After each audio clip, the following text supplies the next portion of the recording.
चंपई सोरेन भोगनाडे जाने वाले थे, लेकिन उसका कहना है कि राज्य सरकार ने उसको जाने से मना कर दिया या फिर काफ़ी सारे शर्त रखे। उसने ट्विटर में ट्वीट करके बताया। तो चलिए देखते हैं कि आखिर उसने बताया क्या और चंपई सोरेन का इस मामले में बोलना क्या है।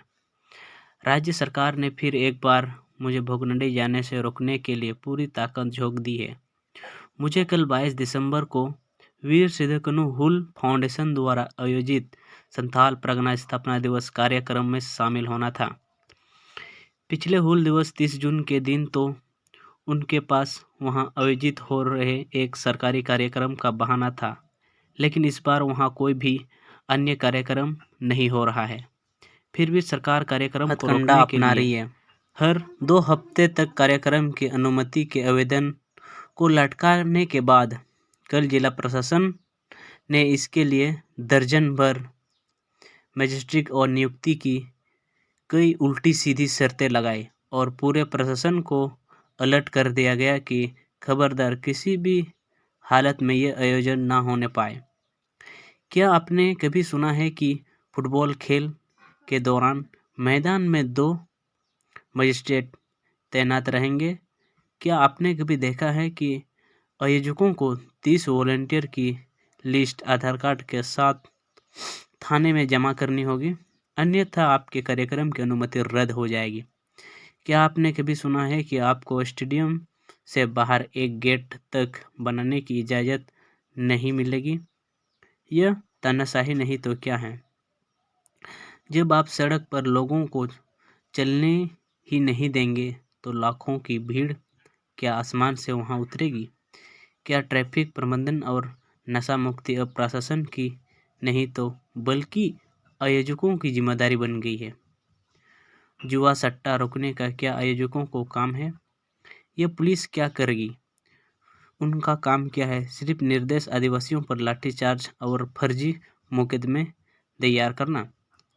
क्या आपने कभी सुना है कि आयोजक के घर पर मजिस्ट्रेट तैनात रहते हो? क्या किसी भी कार्यक्रम में इतने मजिस्ट्रेट तैनात होते हैं? ऐसे कार्यक्रम में इतने पुलिस बल कभी आवश्यकता क्यों नहीं है? कल मेला कर ट्रैफिक बिछा दिया गया है, जहां आपके विरोधी पक्ष के लोग प्रशासन मिलकर कुछ ऐसा करेंगे जिसे आयोजकों के सर पर मुड़ कर भी पुलिस दमनात्मक कार्रवाई शुरू होगी।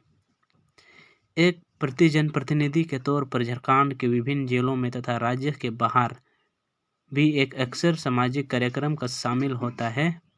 रांची, गोड्डा, जामताड़ा, पाकुड़, देवघर और चाईबासा से लेकर लोहरदगा तक कहीं कोई समस्या नहीं होती, तो फिर साहेबगंज में क्या दिक्कत है? क्या चंपई सोरेन को साहेबगंज जिला में कार्यक्रम करने पर अघोषित रोक है? नगरी आंदोलन से पहले हमने सरकार को ओपन चैलेंज दिया था कि अगर सरकार में दम है तो हमको रोक कर दिखाए। सरकार ने 6 लेयर सिक्योरिटी का इंतजाम किया था। मुझे हाउस अरेस्ट किया गया था, लेकिन रिजल्ट क्या हुआ? हजारों लोग वहां गए, हल चलाया गया, सरकार को पीछे हटना पड़ा। अगर सरकार वही भाषा फिर तरीके समझती है तो हम आगे से वही तरीके अपनाएंगे। देखते हैं कि कितना FIR होता है। इनके जिलों में कितने लाख लोगों को रखने की जगह है। आगामी 30 जून 2026 को हुल दिवस के दिन झारखंड, बंगाल, बिहार एवं उड़ीसा से लाखों आदिवासी समाज के लोग रथ के साथ भोगनाडे पहुंचेंगे। अगर सरकार में ताकत हो तो हमें रोक कर दिखाए।